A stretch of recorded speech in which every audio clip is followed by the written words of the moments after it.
First exercise we do in class is a two-story house. You have the drawing in front of you, and I'm just going to draw from memory at this point. But this says if you're starting Revit for the first time, you ought to be able to quickly construct a two-story building with some site topography. 2 stories, a roof.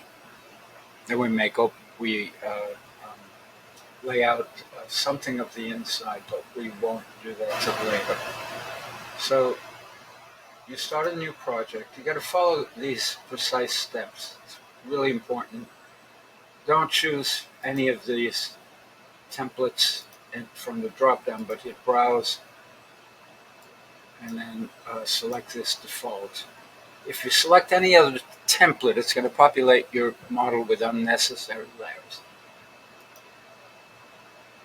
Okay, so what it defaults to is 2 levels, level 1, level 2, this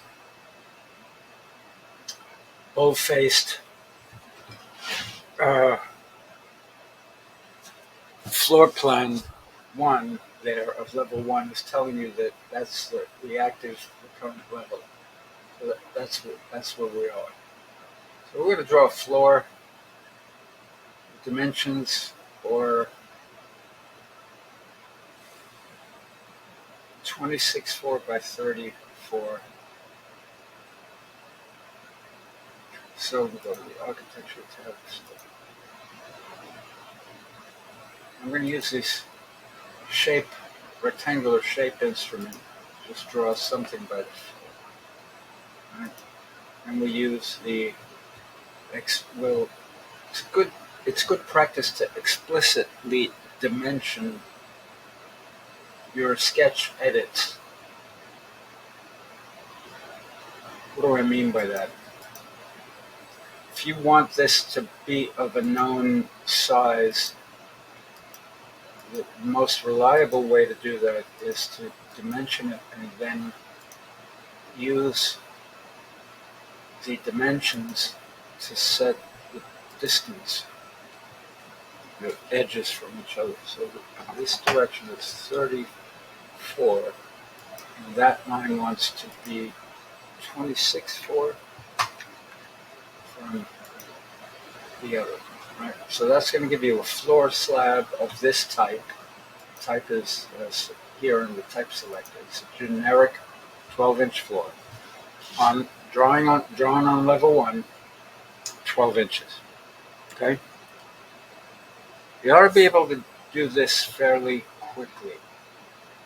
So play this back and just follow it carefully and click OK. By default, you're in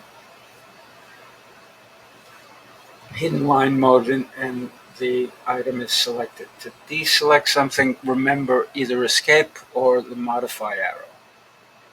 So hit the escape key, that deselects your item, or click up here on the upper left to modify arrow. If you go to your default 3D view, you'll see so far in the model we have level 1 and level 2, which are the only things provided to you by default, and then the floor that we've drawn so far. Now we're going to draw walls from level 1 to level 2.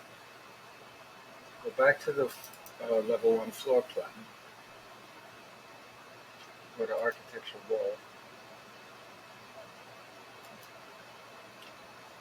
And I'm going to accept the generic 8-inch wall. The type selector lets you select from many different types. We don't want to get into that at this point. When you're drawing a wall, you draw a wall with its start and end point. It's different from a floor, which is defined by its shape or boundary, which we drew. This wants a start and end point. It wants a location line. It wants a line along which to align the wall. I'm going to use finish face exterior, so we draw around this object in a clockwise direction. Then it wants a base constraint, which is the level you're drawing on, and then a top constraint. By default, it goes to unconnected. We're drawing up to level 2.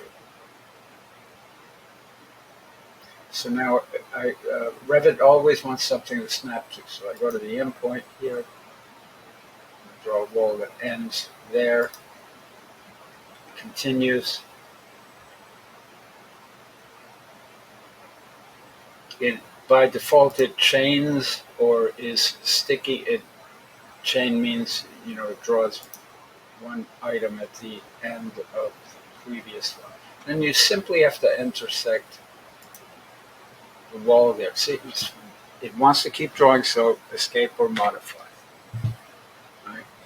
Now we've drawn walls who, if we select any one of them, the properties palette is reporting on your selection. It's telling you that there's a wall of type generic 8 going from level 1 to level 2. The unconnected height is 10 feet. It's grayed out because the constraint was set explicitly. The top constraint was set explicitly at the level. We're going to draw a floor on level 2. We're going to draw this slightly differently. From what we know about construction, the floor structure itself is going to be embedded inside the wall. So when I draw on level 2, right, when we go to level 2, the default view is a ghosted view of the level below, which is determined in this underlay panel here. So if you don't see anything in whatever view you're in, check the properties palette for the panels that govern what ought to be visible in that view. In this case, underlay is going to be level 1. I'm going to draw a floor again, same outline. This time I'm going to snap to the center of the wall. We really want to snap to the core elements that make up the wall, the stud wall, 2 by 4, 6, 8, whatever. For purposes of what we're doing here, we're going to ignore that. I'm going to take, this time I'm going to draw the line to it just to illustrate. You see, I can snap to the endpoints of what it infers to be the center line of the wall. And snap to the endpoint, or the endpoint of the center line. And that's what I want. Those double lines mean that's the direction that the structure is going to take if you decide to avail yourself of the structural possibilities. Now, there's the outline of a wall, or of a floor. It's drawn on level 2. We're going to finish edit to complete this. And what's very important here is that we don't attach the walls below to its bottom. Otherwise, we get a dimple around the entire model. We don't attach. We go to the default 3D view, which is a tab, by the way, once you invoke it. So there's our floor. Revit wants to select by edges. So when I hover with the mouse over an edge, it's available to me with that mouse. I have that. Now I'm going to draw walls from level 2 to level 3. What's wrong with this picture? There is no level 3. So we have to go to an elevation view. We have to go to a view that reveals these what are called elevation bullets. We have to right-click on those to create similar elements as that. So I right-clicked on an elevation to create a new elevation. It inferred the start point of that one, and it infers alignment with the end point of that. Doesn't matter what the height of this is, because that can always be set explicitly. If I wanted it to be 30 feet, I could set it at 30 feet. If I wanted it to be 25 feet, I could set it at 25. Anything drawn on that level, right, goes up and down with that level. Right? Control Z undoes the last thing you did. So let's just leave it there and know that we want to draw walls from level 2 to level 3. Now we go to the level 2 floor plan. Don't mistake it with the level 2 ceiling plan. That's done more often than not.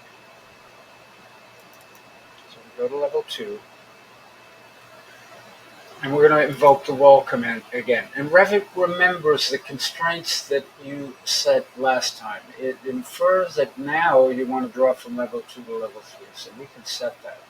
We don't have to modify that. It infers that location line, it wants to align to the outside edge of wall. So we're going to do it 1, 2, 3, 4.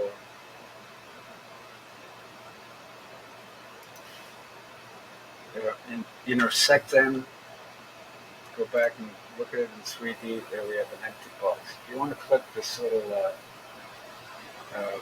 shadow.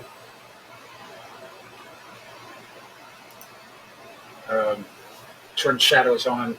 It shows you a 3D object with a default light source, which I think is the upper right-hand corner of your screen.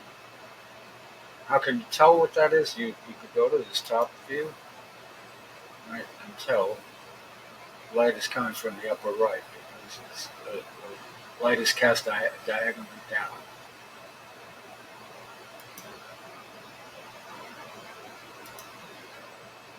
Using the 3D navigation is a little bit tricky. You can pivot around a selection by selecting something, holding the shift key down, and the scroll wheel.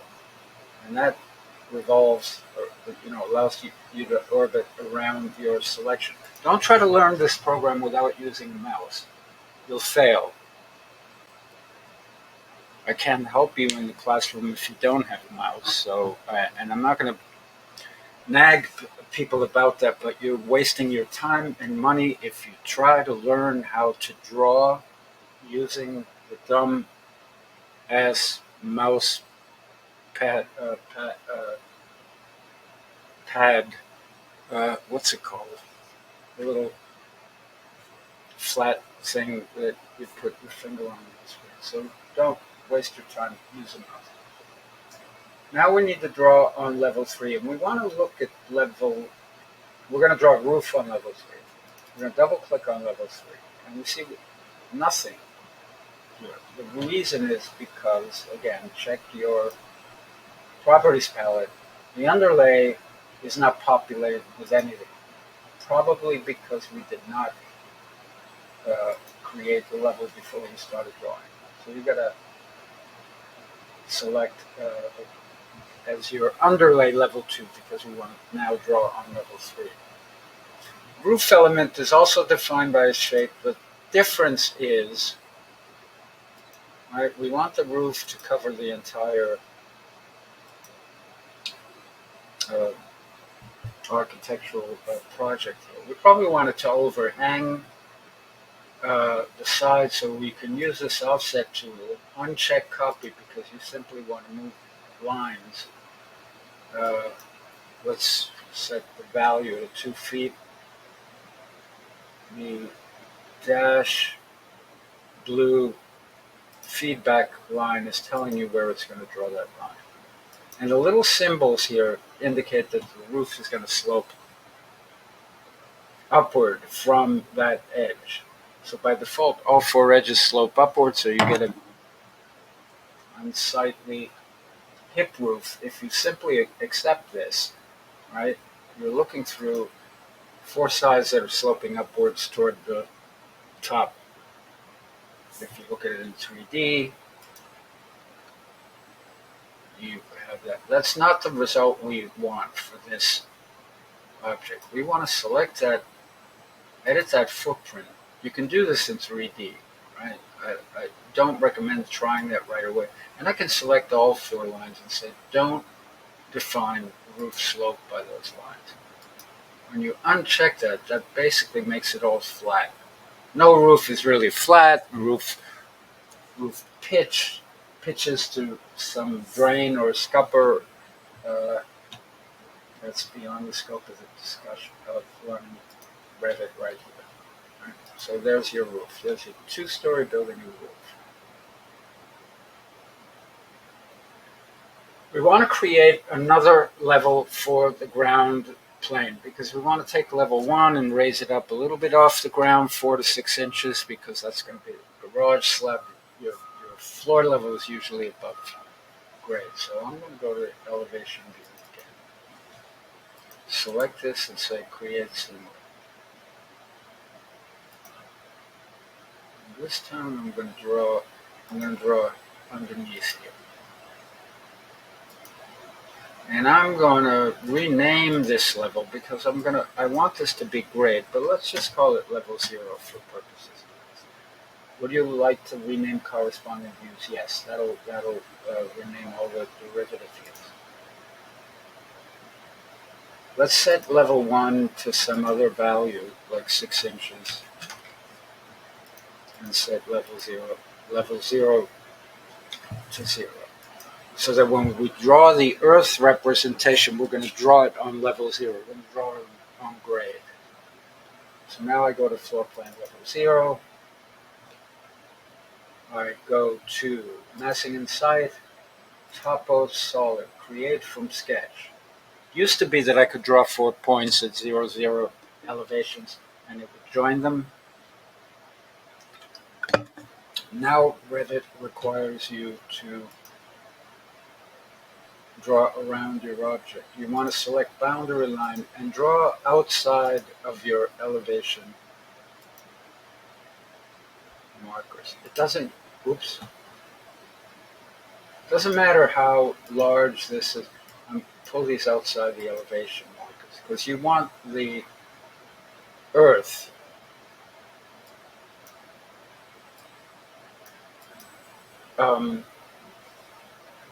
to be represented in section from any one of these elevation views. So if I hit I accepted the default, right? There's nothing, is there anything plain old? Nothing. Not really. I'm going to select this layered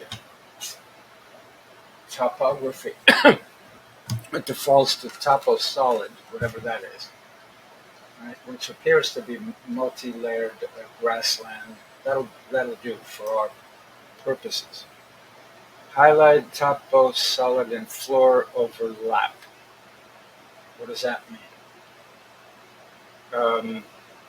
That means 2 elements are drawn in the same place. We can ignore that and go to one of the elevation views and examine what that means. That means that our floor slab and our Earth representation are intersecting. That's okay. Normally, you would build what's called a building pad underneath the part of your model that touches the Earth. And that would create a depression inside the Earth element. That's beyond the scope of what we're going to discuss now. So now when I go to my floor plan, level 1, right? And if I draw sections across to display what's going on with this model, if we draw sections, go to view, select the section marker, that selects a section and draws it that way. View section, this selects a section and draws it that way, right? This line represents the scope of that view, the depth, the cutting plane beyond. We don't need it to go all that far. So now, when you add sections, your properties palette displays sections. So there's section 1, right? With our floor, if we wanted to change this level, we could. If we want to change level 1, we could. Right? We want to intersect the floor. It generates that error again because the floors intersect. Right? And if we go to the other section, we see here this illustrates the purpose of embedding that second floor plate inside those walls.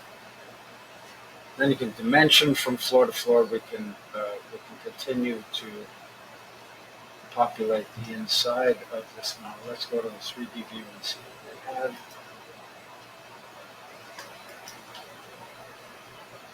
Select, hold the shift key and the mouse wheel. So 20 minutes. It took me 20 minutes. It may take you a little more than 20 minutes, but you ought to be able to do this using Revit 2024. Good luck. You should finish this before the next class. If you don't, I will not wait.